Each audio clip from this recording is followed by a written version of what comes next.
നമ്മുടെ സംസ്ഥാനത്തെക്കുറിച്ചോ ഇവിടുത്തെ ഭരണകാര്യങ്ങളെക്കുറിച്ചോ ഒരു പൗരൻ എന്ന നിലയ്ക്ക് നിങ്ങൾക്ക് എന്തെങ്കിലും സംശയമോ അല്ലെങ്കിൽ എന്തെങ്കിലും ചോദ്യമോ എന്തെങ്കിലും കാര്യങ്ങളുണ്ടോ ചോദിക്കാനോ പറയാനോ ആയിട്ട്? എങ്കിൽ മൈക്കും പിടിച്ചും മുഖ്യമന്ത്രിയുടെ മുന്നിൽ ഒരു കാരണവശാലും പോകല്ലേ. കാരണം കേരളത്തിൽ ജനാധിപത്യം പുതിയൊരു പാതയിലാണ്. ചോദ്യം ചോദിക്കണമെങ്കിൽ നിങ്ങൾ പൊതുവേദിയിൽ വരാൻ പാടില്ല, നേരെ നിങ്ങളുടെ വീട്ടിൽ പോയി ചോദിക്കാം. അതെ, നമ്മുടെ ബഹുമാനപ്പെട്ട മുഖ്യമന്ത്രി പിണറായി വിജയൻ പുതിയൊരു ഭരണഘടനാ ഭേദഗതി പ്രഖ്യാപിച്ചിരിക്കുകയാണ്. ചോദ്യം ചോദിക്കാനുള്ള അവകാശം വീട്ടുമുറ്റത്ത് മാത്രം.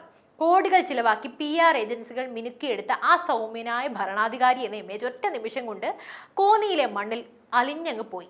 അറിഞ്ഞില്ലേ? വീഡിയോ വൈറലായിരുന്നല്ലോ. ക്യാമറയ്ക്ക് മുന്നിൽ ചിരിച്ചും തമാശ പറഞ്ഞു ഇരിക്കുന്ന PR വിജയനല്ല, മറിച്ച് പഴയ പരനാറി പ്രയോഗക്കാരനായ കടക്കുപുറത്ത് എന്ന് ആക്രോശിച്ച അതേ പിണറായി വിജയൻ വീണ്ടും അവതരിച്ചിരിക്കുകയാണ്.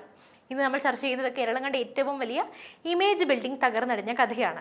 കോന്നിയിലെ പാവം സഖാവിനോട് വീട്ടിൽ പോയി ചോദിക്കുക എന്ന് പറഞ്ഞതും സുധാകരനെ ചെറ്റായി എന്ന് വിളിച്ചതും വെറും നാക്കുപിഴയല്ല, മറിച്ച് അധികാരത്തിന്റെ ഉന്മാദത്തിൽ ഒരു ഭരണാധികാരിക്ക് സംഭവിക്കുന്ന മാറ്റമാണ്. എന്താണ് യഥാർത്ഥത്തിൽ പിണറായി വിജയന്റെ ഈ ഇരട്ടച്ചങ്ക് സിദ്ധാന്തം? നമുക്ക് വിശദമായി നോക്കാം. സംഭവം നടന്നത് കോന്നിയിലാണ്. മുഖ്യമന്ത്രി വികസനത്തെക്കുറിച്ച് വാചാലനാകുന്നു. 20,000 കോടിയുടെ വികസനം, കിഫ്ബി വായ്പ ഇങ്ങനെ അക്കമിട്ട് നിരത്തുകയാണ്.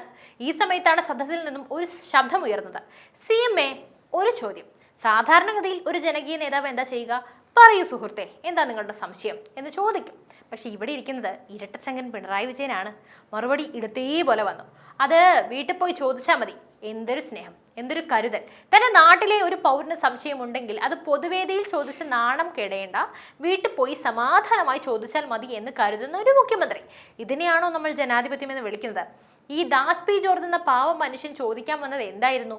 കേന്ദ്ര സർക്കാർ ഫണ്ട് തടയുന്നു എന്ന് പറയുന്നു. അപ്പൊ നമ്മൾ എങ്ങനെ മുന്നോട്ട് പോകും?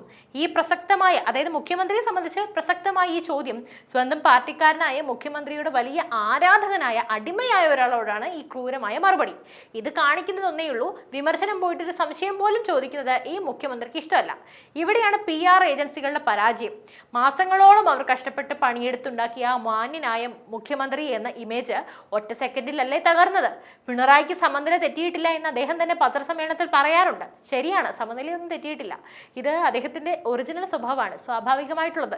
ഇടയ്ക്ക് PR ടീം വന്ന് പൂശിയ പെയിന്റ് ഇളകിപ്പോയതാണ്. കോന്നിയിലെ സംഭവം ഒറ്റപ്പെട്ടതൊന്നുമല്ല. ഇതിന് തൊട്ടു പിന്നാലെയാണ് അമ്പലപ്പുഴയിൽ നമ്മൾ മറ്റൊരു സാംസ്കാരിക പ്രകടനം കണ്ടത്. മുൻ മന്ത്രിയും CPIM-ന്റെ മുതിർന്ന നേതാവുമായ സുധാകരനെതിരെ മുഖ്യമന്ത്രി നടത്തിയത് ചെറ്റത്തരം എന്ന പ്രയോഗമാണ്. നമുക്കിത് പറയുമ്പോൾ നാണക്കേടാകുന്നുണ്ട്, പക്ഷെ സത്യമല്ലേ പറയാൻ പറ്റുള്ളൂ. ആലോചിച്ച് നോക്കൂ, പതിറ്റാണ്ടുകളോളം കൂടെ നടന്നൊരു സഹപ്രവർത്തകൻ, മുൻപ് മന്ത്രിസഭയിൽ കൂടെ ഇരുന്ന ഒരാള്, അദ്ദേഹം ചില രാഷ്ട്രീയ നിലപാടുകൾ എടുത്തപ്പോൾ മുഖ്യമന്ത്രിക്ക് ഉണ്ടായ പ്രകോപനം നോക്കണം. എന്നെ നിഘണ്ടുവിൽ വേറെ വാക്കില്ല എന്നാണ് മുഖ്യമന്ത്രി പറയുന്നത്. അതെ, പഠിച്ചതല്ലേ പറയൂ. ഒരു മുഖ്യമന്ത്രിയുടെ നിഘണ്ടുവിൽ ഇത്രയും തരം താഴ്ന്ന വാക്കുകൾ മാത്രമേ ഉള്ളൂ എങ്കിൽ നമ്മളൊക്കെ കേരളത്തിലാണ് ജീവിക്കുന്നതെന്ന് പറയാൻ എന്തൊരു നാണക്കേടാണ്.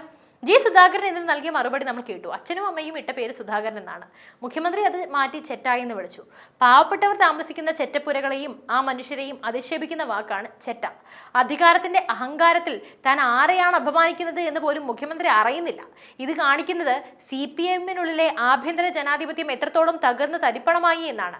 ചോദ്യം ചോദിക്കുന്നവരും വിയോജിക്കുന്നവരും ഒന്നുകിൽ പാർട്ടിക്ക് പുറത്ത്, അല്ലെങ്കിൽ മുഖ്യമന്ത്രിയുടെ നിഘണ്ടുവിലെ അസഭ്യ വാക്കുകൾക്കൊക്കെ ഇരകളാകണം. പിണറായി വിജയന്റെ രാഷ്ട്രീയ ചരിത്രം പരിശോധിച്ചാൽ ഈ ധാർഷ്ട്യം ഒരു പുതിയ കാര്യമല്ല എന്ന് നമുക്ക് മനസ്സിലാക്കാം. അദ്ദേഹത്തിന്റെ നിഘണ്ടുവിലെ ചില പ്രശസ്തമായ പ്രയോഗങ്ങൾ, പൊന്നുപോലെയുള്ള വാക്കുകൾ നമുക്ക് ഓർത്തെടുക്കാം. നികൃഷ്ടജീവി, പരനാറി, കടക്കുപുറത്ത്, കുലംകുത്തി, ഈ ഓരോ പ്രയോഗവും കാണിക്കുന്നത് പിണറായി വിജയൻ എന്ന വ്യക്തിക്ക് ജനാധിപത്യപരമായിട്ടുള്ള സംവാദങ്ങളിലുള്ള വിമുഖതയും അദ്ദേഹത്തിന്റെ സംസ്കാരവും ഒക്കെയാണ്. തനിക്ക് മുകളിലോ തന്റെ ഒപ്പമോ മറ്റാരും വളരാൻ പാടില്ല എന്ന വാശി. ഇതിനെയാണ് വിരൽ ചൂണ്ടി സൈബർ ഇടങ്ങൾ ട്രോളുന്നത്. ഇതാണ് ഒറിജിനൽ പിണറായി വിജയൻ. കഴിഞ്ഞ കുറച്ച് വർഷങ്ങളായി നമ്മൾ കാണുന്ന പിണറായി വിജയൻ ഒരു നിർമ്മിത രൂപം, അല്ലെങ്കിൽ ആർട്ടിഫിഷ്യൽ ഇന്റലിജൻസിന്റെ ഒരു രൂപമാണെന്ന് പറയേണ്ടി വരും. അമേരിക്കയിലെയും മുംബൈയിലെയും വൻകിട PR കമ്പനികൾക്ക് നമ്മുടെയൊക്കെ കോടികൾ നൽകിയാണ് പിണറായിയുടെ ഇമേജ് കഷ്ടപ്പെട്ട് മാറ്റിയെടുത്തത്. The caring leader. കോവിഡ് സമയത്ത് വൈകുന്നേരം 6 മണിക്ക് TV-യിൽ വന്ന് എല്ലാവരോടും കഴിച്ചോ കുളിച്ചോ എന്ന് ചോദിച്ചിരുന്ന ആ വാത്സല്യമുള്ള മുഖ്യമന്ത്രി. The modern leader. സ്റ്റൈലിഷ് വസ്ത്രങ്ങളൊക്കെ ധരിച്ച് വിദേശ യാത്രകളൊക്കെ നടത്തി ലോക നേതാക്കൾക്കൊപ്പം ഇരിക്കുന്ന മുഖ്യമന്ത്രി. പക്ഷേ ഈ ഇമേജ് എല്ലാം ഒരുതരം പ്ലാസ്റ്റിക് കവറിംഗ് മാത്രമാണ്. ഉള്ളിലെ യഥാർത്ഥ സ്വഭാവം ഇടയ്ക്കിടെ പുറത്തു വരും. കോന്നിയിൽ ആ പാവം ദാസ് പി ജോർജ് ചോദിച്ച ആ ഒറ്റ ചോദ്യം PR കമ്പനികൾ ഉണ്ടാക്കിയെടുത്ത കോടികളുടെ മതിലിനെയാണ് തകർത്തത്. ജനങ്ങളോട് സംവദിക്കാൻ അറിയാത്ത, ചോദ്യങ്ങളെ ഭയപ്പെടുന്ന ഒരു നേതാവാണ് താനെന്ന് അദ്ദേഹം വീണ്ടും തെളിയിച്ചു. ജാതിയാലുള്ളത് തൂത്താ പോവില്ലെന്നൊരു ചൊല്ലുണ്ട്. ഈ സംഭവത്തിൽ ഏറ്റവും സങ്കടകരമായ ഭാഗം ദാസ് പി ജോർജിന്റെ പ്രതികരണമാണ്. മുഖ്യമന്ത്രി തന്നെ അധിക്ഷേപിച്ചിട്ടും പബ്ലിക്കായി നാണം കെടുത്തിയിട്ടും അദ്ദേഹം പറയുന്നു, ഞാൻ ചെയ്തതാണ് തെറ്റ്, മുഖ്യമന്ത്രി ചെയ്തത് ശരിയാണ്. ഇതിനെയാണ് നമ്മൾ അടിമകൾ എന്ന് പറയുന്നത്. അതായത് പാർട്ടിയിലെ അടിമ, തന്നെ ഉപദ്രവിക്കുന്നവനെ സ്നേഹിക്കുന്ന മാനസികാവസ്ഥ. ഒരു കമ്മ്യൂണിസ്റ്റ് പാർട്ടിയിൽ ചോദ്യം ചോദിക്കാൻ പാടില്ല എന്ന് ഏത് മാർക്സിസ്റ്റ് പുസ്തകത്തിലാണ് എഴുതി വെച്ചിട്ടുള്ളത്? ചോദ്യം ചോദിക്കരുത്, അനുസരിക്കുക മാത്രം ചെയ്യുക എന്നത് ഒരു ഏകാധിപത്യ പാർട്ടിയുടെ ലക്ഷണമാണ്. ദാസ് പി ജോർജ് എന്ന ആരാധകനെ കൊണ്ട്, പിണറായിയുടെ ആരാധകനെ കൊണ്ട് പരസ്യമായി മാപ്പ് പറയിപ്പിച്ചതിലൂടെ പാർട്ടി നൽകുന്ന സന്ദേശം വ്യക്തമാണ്. ആരും ചോദ്യം ചോദിക്കാൻ പാടില്ല, ഇരട്ടച്ചങ്കം പറയുന്നത് മാത്രം കേട്ടിരിക്കുക. ഒരു വശത്ത് ജനാധിപത്യം അപകടത്തിലാണ്, ഇന്ത്യയെ സംരക്ഷിക്കണം, ഭരണഘടന തകർന്നു എന്നൊക്കെ ഡൽഹിയിൽ പോയി പ്രസംഗിക്കും. മറുവശത്ത് സ്വന്തം നാട്ടിലെ ഒരു പൗരന് മുഖ്യമന്ത്രിയോട് ചോദ്യം ചോദിക്കാൻ പോലും അവകാശമില്ല. ഇതാണ് ഇടതുപക്ഷത്തിന്റെ ഇരട്ടത്താപ്പ് അല്ലെങ്കിൽ നിലപാട്. കേന്ദ്ര സർക്കാർ ഫണ്ട് തടയുന്നതിനെ കുറിച്ച് പ്രസംഗിക്കുമ്പോൾ അതിനുള്ള പോംവഴി എന്താണെന്ന് ചോദിക്കുന്നത് എങ്ങനെയാണ് പ്രസംഗം തടസ്സപ്പെടുത്തലാകുന്നത്? അയ്യോ, ഞാൻ ചോദിക്കാൻ പാടില്ലല്ലോ, ഇരട്ടച്ചങ്കം പറഞ്ഞതല്ലേ. വാസ്തവത്തിൽ മുഖ്യമന്ത്രിക്ക് ആ ചോദ്യത്തിന് ഉത്തരവൊന്നും ഇല്ലായിരുന്നു. വായ്പയെടുത്ത് മുടിഞ്ഞ കേരളത്തിൽ എങ്ങനെ മുന്നോട്ട് പോകുമെന്ന ചോദ്യത്തിന് മുന്നിൽ മുഖ്യമന്ത്രി തന്നെ ഉത്തരം കിട്ടാതെ ഉത്തരം മുട്ടി നിൽക്കുമ്പോൾ അദ്ദേഹം വീട്ടിൽ പോയി ചോദിക്കുക എന്ന് പറഞ്ഞു ഒഴിഞ്ഞു മാറുന്നു. സ്വാഭാവികം. ഇവിടെ ജനങ്ങൾ ഉന്നയിക്കുന്ന ആരോപണം ശരിവയ്ക്കപ്പെടുകയാണ്. പിണറായി വിജയൻ വെറും ഒരു PR വിജയം മാത്രമാണ്. ജനങ്ങളുടെ മുന്നിൽ സരസമായി സംസാരിക്കാൻ തിരക്കഥ വേണം. തിരക്കഥയില്ലാത്ത ചോദ്യങ്ങൾ വരുമ്പോൾ അദ്ദേഹം തന്റെ സ്വാഭാവികമായ ധാർഷ്ട്യത്തിലേക്ക് തിരിച്ചു പോകുന്നു. ഓന്തിന് ഇതിനേക്കാൾ അന്തസ്സുണ്ട്. കോന്നിയിലെ വീഡിയോ വൈറലായതോടെ സോഷ്യൽ മീഡിയയിൽ സർക്കാരിനെതിരെ വലിയ പ്രതിഷേധമാണ് ഉയരുന്നത്. പ്രധാനമായിട്ടും യുവാക്കൾക്കിടയിൽ മുഖ്യമന്ത്രിയുടെ ഈ ഒരു സമീപനം വലിയ അവമതിപ്പുണ്ടാക്കിയിട്ടുണ്ട്. മുഖ്യമന്ത്രിയോട് ചോദ്യം ചോദിക്കണമെങ്കിൽ ഇനി അപ്പോയിന്റ്മെന്റ് എടുത്ത് ക്ലിഫ് ഹൗസിലേക്ക് പോകേണ്ടി വരുമോ എന്ന പരിഹാസം ട്രോളുകളിൽ നിറയുകയാണ്.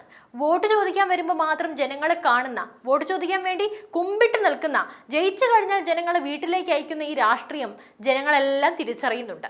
അച്ചടക്കത്തിന്റെ പേരിൽ ആരും പുറത്ത് പറയുന്നില്ലെങ്കിലും പിണറായിയുടെ ഈ ഏകാധിപത്യ ശൈലി പാർട്ടിയെ തകർക്കുമെന്ന് പോലും പലരും ഭയപ്പെടുന്നു. ഇന്ത്യ ലോകത്തിന്റെ ഏറ്റവും വലിയ ജനാധിപത്യ രാജ്യമാണ്.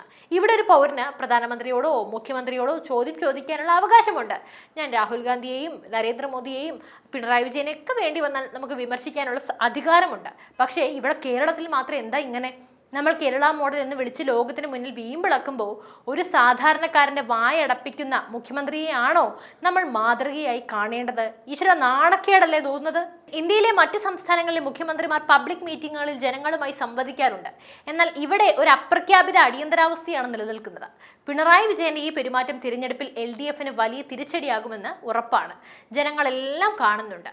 PR വർക്കിലൂടെ ഉണ്ടാക്കിയെടുത്ത ആ മിനുസമുള്ള ഇമേജ് മഴ പെയ്തപ്പോൾ ഒലിച്ചുപോയ ചായം പോലെ ആയിരിക്കുന്നു. വീട്ടിൽ പോയി ചോദിക്കുക എന്ന വാചകം കേരളത്തിലെ വോട്ടർമാർ ഏറ്റെടുത്തിരിക്കുകയാണ്. തിരഞ്ഞെടുപ്പ് ഫലം വരുമ്പോൾ ജനങ്ങൾ പിണറായി വിജയനോട് പറയാൻ പോകുന്നത് ഇത്രയേ ഉള്ളൂ. അതായത് ഇതേ കാര്യമായിരിക്കും, നിങ്ങൾ ഇനി ക്ലിഫ് ഹൗസിലല്ല വീട്ടിൽ പോയിരുന്നോളൂ, കുറച്ച് നാളും റെസ്റ്റ് എടുക്കുക. അധികാരത്തിന്റെ ധാർഷ്ട്യം ആർക്കും ഗുണം ചെയ്യില്ല. അത് വലിയ സാമ്രാജ്യങ്ങളെ പോലും തകർത്ത ചരിത്രമാണുള്ളത്. പിണറായി വിജയൻ തന്റെ വാക്കുകൾ സൂക്ഷിച്ചിട്ടില്ലെങ്കിൽ ചരിത്രം അദ്ദേഹത്തെ ചവറ്റുകുട്ടയിലിടും. ഇപ്പൊ ഏകദേശം ആ ഒരു അവസ്ഥയിലാണ് അദ്ദേഹം ഉള്ളത്. എന്തായാലും ഈ വിഷയത്തിൽ നിങ്ങളുടെ അഭിപ്രായം എന്താണ്? തീർച്ചയായും മുഖ്യമന്ത്രിയുടെ ഈ മറുപടി ശരിയാണെന്ന് നിങ്ങൾക്ക് തോന്നുന്നുണ്ടോ? എന്തായാലും നിങ്ങളുടെ അഭിപ്രായം താഴെ കമന്റ് ബോക്സിൽ രേഖപ്പെടുത്തൂ. മറ്റൊരു വിഷയമായി വീണ്ടും എത്തും വരെ നന്ദി.